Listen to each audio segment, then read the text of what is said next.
E aí, bonitos, beleza? Hoje eu vou falar com vocês sobre esse trio que tem realmente dado dor de cabeça na galera. É um assunto bem delicado, mas eu vou ser bem objetiva e vai dar tudo certo, confia em mim. Muitos de vocês são frustrados porque não conseguiram aprender a maneira certa e ficam usando as preposições de maneira equivocada. Outros já aprenderam de maneira equivocada e acabam usando uma no lugar da outra. E ainda existe aquela galera que não tá nem aí pra nada, usa qualquer uma mesmo, né? Aquela que fica mais bonitinha porque, afinal de contas, a vida é muito curta pra ficar perdendo tempo aprendendo preposição, não é verdade? Acha que eu não sei? Eu tô de olho, galera. Eu já fui aluno um dia também, aluno é tudo igual. Mas agora falando sério, galera, pode abrir o coração comigo, pode falar a verdade. Eu sou uma pessoa forte, eu vou aguentar. Vocês não estão pensando em traduzir essas preposições não, né? Ok, orgulho de vocês. Até porque nem que a gente quisesse, a gente iria conseguir entender como é que faz pra usar se a gente fosse traduzir ao pé da letra. Daria pra entender o que elas significam? Daria. Só não daria pra entender como é que se usa, né? Mas assim, eu acho que isso é o de menos, né? Até porque a gente nem tá falando sobre isso aqui no vídeo. Não. Então bora entender como é que faz pra usar cada uma dessas três prepositions e nunca mais cometer o mesmo erro. O primeiro passo que a gente tem que dar para saber como é que a gente vai usar cada uma delas é dividi-las em seções. In, on, in, at e depois in, on, at. Porque dessa forma vocês vão perceber a lógica por trás disso. Porque nem adiantaria eu chegar aqui e trazer para vocês listas e mais listas de frases prontas e falar assim, olha, usem in nesse tipo de frase, on para esse tipo de lugar, frase e usem at para isso. Não adiantaria porque vocês não vão decorar essas frases e na situação real na qual vocês realmente precisem usar a preposition, vocês não iriam lembrar das frases que eu mostrei aqui. Então eu realmente prefiro mostrar o contexto lógico por trás disso, porque aí na hora vocês vão conseguir lembrar da lógica e tal, associar, e vocês mesmos vão saber qual é o caminho que vocês devem seguir para usar a preposition correta. Então, galera, a explicação que eu vou dar para vocês aqui é a mesma explicação que eu dou para os meus alunos quando dou as aulas online, beleza? Então quem é meu aluno já sabe, já ouviu, já sabe até como é que se usa isso, nem precisa assistir o vídeo, assiste sim para dar uma moral pra teacher. A gente vai usar duas linhas de pensamento para entender como é que isso funciona, beleza? Então primeiro a gente vai analisar in, on, in, at e depois a gente vai analisar in, on, at. Dessa forma vai ficar bem mais claro para que vocês entendam. Eu posso pensar que a in vai ser usada sempre que algo estiver dentro de alguma coisa. Então, por exemplo, my bag is in the house. Ou então outro exemplo bem clássico, my pen is in the pencil case. Agora, quanto a on, a gente pode pensar que existe contato entre uma coisa e outra, do tipo um quadro na parede, ou então um livro em cima da mesa, um pássaro no telhado e por aí vai. Eu vou ler os exemplos que eu separei, até porque eu sou uma pessoa organizada, né? Peraí, dá licença. There is a note on the tree. Look at this awesome picture on the wall. And the book is on the table. Able. The book is on the table. Desculpa. Beleza, agora vamos falar sobre in, at. Quando você estiver em algum lugar e precisar indicar que você tá lá e tiver que usar uma preposition in ou at, vai depender de alguns fatores para que você escolha entre uma ou outra. Fora os usos pré-determinados, gente, um outro fator para que você escolha entre in ou at é a duração de tempo. Ou seja, se você vai ficar muito tempo dentro de um lugar, você usa a preposition in. Se for ficar pouco tempo, usa at, beleza? Só que você não pode esquecer daquele conceito que eu te expliquei sobre in e on. So, I am at home on Wednesday's night. He is in the hospital since last week because he has got a bad disease. Hello, yes, I'm at the hospital visiting Josh. No, I'm not at the mall. I'm at the supermarket. Come here. E mais uma vez o contexto tá mostrando pra gente que é ele que manda nos Paranauê. Agora sim, bora falar do trio in, on, at. Eu vou mostrar pra vocês algumas imagens e eu espero que vocês entendam o que tá escrito nelas, ok? Tá meio bagunçado, talvez não esteja muito lógico, mas eu espero que vocês entendam. E pra começar a entender qual das três a gente vai usar de acordo com o contexto, a gente precisa respeitar uma escala que existe. Essa escala é dividida entre tempo e também localização / espaço.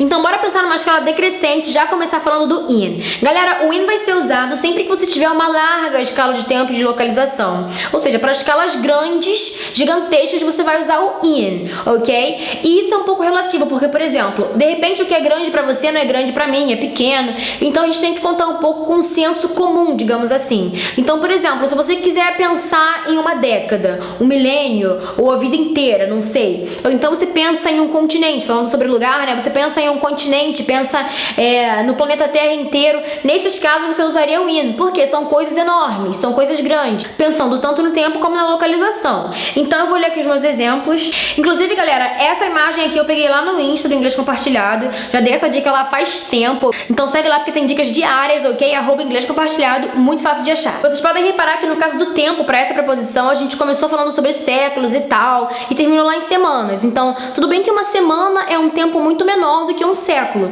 Mas da mesma forma que existem escalas de tempo maiores do que uma semana, né, como um mês, ano e tal, existem escalas menores também. Então a gente precisa levar isso em consideração. E aí cai naquela relatividade que eu falei, né? De repente o que é grande pra mim é pequeno pra outra pessoa. Então realmente a gente tem que contar com o senso comum. E vocês vão perceber como isso faz sentido quando eu explicar as outras duas que faltam ainda, no caso on e in. Sobre a localização, você pode pensar em um planeta, no continente, você pode pensar em uma cidade inteira, num país, e terminou em vizinhança na imagem, né? Pois é, tudo bem que mais uma vez a vizinhança é muito menor que o continente inteiro, isso é fato, mas imagina uma vizinhança, dentro dela você ainda tem muitas coisas menores do que ela, né? Pensando em espaço, pensando em localização. Ainda existem coisas menores do que isso. Então os meus exemplos são: I was born in 1982. Yes. É claro, né, gente, que isso não procede, gente. Só dá um close aqui, ó. Não procede. I live in Rio. Então, quando você pensa I was born in 1982, isso é um ano. Então, para anos, como é uma escala larga de tempo, eu sou obrigada a usar o in, ok? E quando eu digo I live in Rio, eu tenho que usar a preposition in, porque Rio de Janeiro é uma cidade. Então, é um lugar grande, é um espaço grande. Por isso, a gente tem que usar a preposition in. Agora, você já sabe quais são as situações nas quais você precisa usar essa preposição. Começa a observar como é que a galera tá usando para você ver que é bem por aí mesmo. Bora seguir a mesma linha de pensamento para falar sobre a preposition on. Quando a escala de tempo ou localização, espaço, for média, ou pelo menos menor, né, logicamente pensando, lembra que eu falei sobre o senso comum? Logicamente pensando em uma escala menor do que uma vizinhança, ou menor do que uma semana. Pensando aqui na imagem, a gente tem dias, pensa em 2, 3 dias da semana, 4, ou então final de semana. E sobre localização e espaço, a gente tem ruas, avenidas, estradas e coisas do tipo. Então, para esse tipo de escala, a gente usa a preposition on. Meus exemplos, então: my party is on Saturday, ok? My party is on Saturday and I live on Main Street. I live on Main Street. Alright? Então, Saturday, no caso, é um dia da semana, sabe? Então, não dá pra usar a preposição in porque é algo mais específico. Tudo bem que não é tão específico assim, mas pensando na escala, ainda existem coisas menores do que um dia. E quanto à localização, eu disse Main Street. Então, se eu disser I live on Main Street, faz total sentido, porque ainda dentro das ruas eu tenho os estabelecimentos, eu tenho os endereços específicos, os pontos específicos. Então, é justamente por isso. Então, pra fechar, a preposition at é a mais específica de todas. É a mais particular de todas, sabe? Para os pontos mais exatos, você vai usar a preposition at. Então, pensando sobre o tempo, pensa em algo que é menor do que um dia, já que com dias a gente usa on, pensa em algo menor do que isso.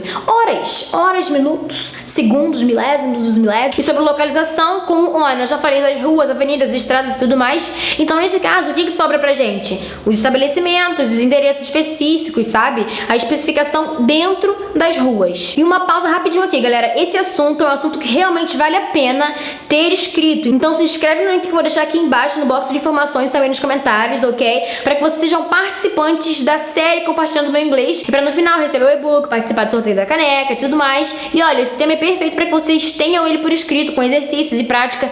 Eu, pelo menos, não abriria mão de ter um tema sobre Indonésia, porque na minha época, ninguém me explicou assim. Eu tive que aprender na raça. E agora os exemplos sobre at. The meeting is at 7 o'clock, ok? The meeting is at 7 o'clock. E sobre localização agora, I live at 47 Main Street, ok? I live at 47 Main Street.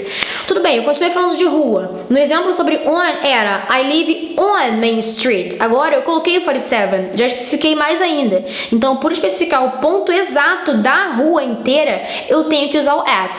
Foi o que eu disse, pensa em algo específico, é aí que você vai usar o at. Mais uma vez, devem ter percebido que é realmente necessário levar o contexto em consideração, né? Que nesse caso é o tempo e localização, espaço. E também perceberam que não adianta traduzir. Até porque essas preposições, no final das contas, têm o mesmo significado. Então nem adianta mesmo traduzir, porque você vai ver que elas significam a mesma coisa. O que é realmente necessário é saber a aplicação delas, o contexto no qual vocês aplicam cada uma delas, pra acabar não usando a inadequada. E pegue mal, pense alguém usando preposição errado em português. Ia ficar uma coisa um pouquinho grotesca, uma coisa um pouquinho esquisita. Então, se você não quer ser o grotesco, se você não quer ser o esquisito em inglês, é melhor você aprender a usar esse negócio aí. Conselho que eu te dou. Mas ainda assim, mesmo sabendo do contexto, mesmo sabendo sobre a escala e tudo mais, né, e lembrando daqueles 2 conceitos primeiros que eu falei com vocês sobre in, at, in, on, lembrem-se disso também, não se esqueçam, pelo amor de Deus. Então, mesmo assim, mesmo agora que a gente já sabe dessas dicas, fica um pouco complicado, né, porque tem que levar o senso comum em consideração, e a gente sabe que hoje em dia, uma coisa que não existe é senso comum, né, as pessoas estão ficando meio loucas.